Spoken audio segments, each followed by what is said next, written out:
तुम्हें नहीं मालूम, मेरे आने की हर धड़कन, हर सीढ़ियाँ समझती है।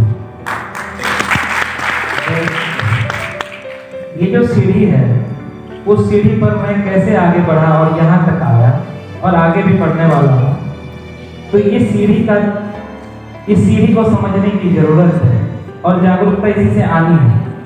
इसीलिए आप अगर सीढ़ी को समझेंगे तो खुद ब खुद जागरूक हो जाएंगे, सेल्फ मोटिवेटेड हो जाएंगे। तो इसलिए अभी हमारे कुंदन सर ने जो यही बातें कही कि हमने सीढ़ियों को देखा है, सीखा है। तो ये जो सीढ़ियाँ हैं हमारी, इन सीढ़ियों से हमें बहुत सीखना है और हम स्वतः जागरूक हो जाएंगे। एनएसएस हमें यही सिखाता है। जब हम कहते हैं कि मैं नहीं आप, तो वहीं से हमारी असल में शुरुआत होती है कि हम कौन हैं। मैं कौन हूँ, क्या हूँ, तुम्हें नहीं मालूम। मैंने यही बात कहा, अपने मैं का अगर विस्तार हम करना चाहें तो मेरे मैं में आप अगर शामिल हो जाते हैं तो मेरा मैं खुद ब खुद विस्तार ले लेता है। मैं यही समझना चाहता हूँ। मैं इसी को समझा अपने जीवन में और अभी भी समझने की कोशिश कर रहा हूँ। मेरे मैं में अगर आप शामिल हो जाते हैं, मेरा देश शामिल हो जाता है, मेरा समाज शामिल हो जाता है, तो कोई भी भेदभाव नहीं होगा और हम अच्छे से एक दूसरे को समझ पाएंगे। फिर ये समस्या नहीं रहेगी कि छुआछूत क्या है, किसी बीमारी की दिक्कत क्या है। फिर एड्स पे जागरूकता की बहुत ज़्यादा जरूरत नहीं रहेगी। नए बच्चों की जागरूकता होनी चाहिए क्योंकि वो नए हैं, मगर जो पहले से समझदार हैं उनको समझाने की अगर जरूरत आ पड़े तो फिर प्रश्न खड़ा होता है कि हम कौन हैं, हम कौन थे, क्या हो गए और क्या होंगे अभी। आओ विचारे आज मिलकर ये समस्याएं सभी। ये मैथिली संस्कृत की पंक्ति है।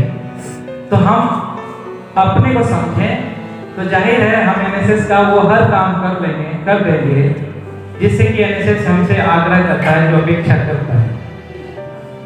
आज पता चला मुझे कि पेंटिंग प्रतियोगिता है, बच्चे पेंटिंग करेंगे। कुछ निबंध प्रतियोगिताएं होने वाली है। तो निबंध ऐसे राइटिंग की बात है। जब मैं रंगों के बारे में सोच रहा था तो हम सबके जीवन में कितना सारा रंग है और हम जागरूकता के लिए जो रंग है वो जब किसी पटल पर आकर किसी को दिखता है तो उससे हम बहुत कुछ ज़्यादा ही जागरूक होते हैं। रंगों के बारे में आप जैसे चित्रकार बच्चों से ज़्यादा मैं नहीं जानता, मगर मैं इतना जानता हूँ, कहते हैं किसी कली किसी गुल में, किसी चमन में नहीं, किसी कली किसी गुल में, किसी चमन में नहीं, वो रंग भी है नहीं जो तेरे बदन में नहीं। रंग दरकार थे हमको तेरी खामोशी के, रंग दरकार थे हमको तेरी खामोशी के, एक आवाज की तस्वीर बनानी थी हमें। तो हमें उस आवाज की तस्वीर बनानी है जिसकी जागरूकता के लिए हम यहाँ आए हैं। तो हमें निश्चित रूप से एड्स को समझना है। हमारे पूर्व वक्ताओं ने बहुत कुछ बोला है एड्स पे, हम समझते हैं उसको दूर ले जा सकें, अपने और छात्रों तक ले जा सकें, अपने पूरे समाज तक ले जा सकें, तो एक बड़ी उन्नति होगी। समाज स्वस्थ रहेगा तो हम आगे बढ़ेंगे। एक स्वस्थ शरीर में ही स्वस्थ दिमाग का वास होता है, इसलिए स्वास्थ्य बहुत जरूरी है। और एड्स के लिए हमें, एड्स एक विकराल समस्या है।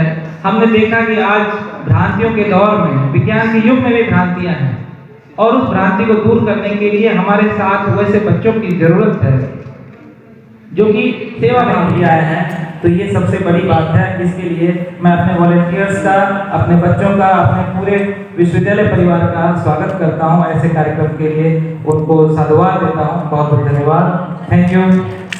एक बात मैं कहना चाहूँगा, सुकूते शाम का हिस्सा तो मत बन, सुकूते शाम का हिस्सा तो मत बना मुझको, मैं रंग हूँ सो किसी मौज में मत मिला मुझको।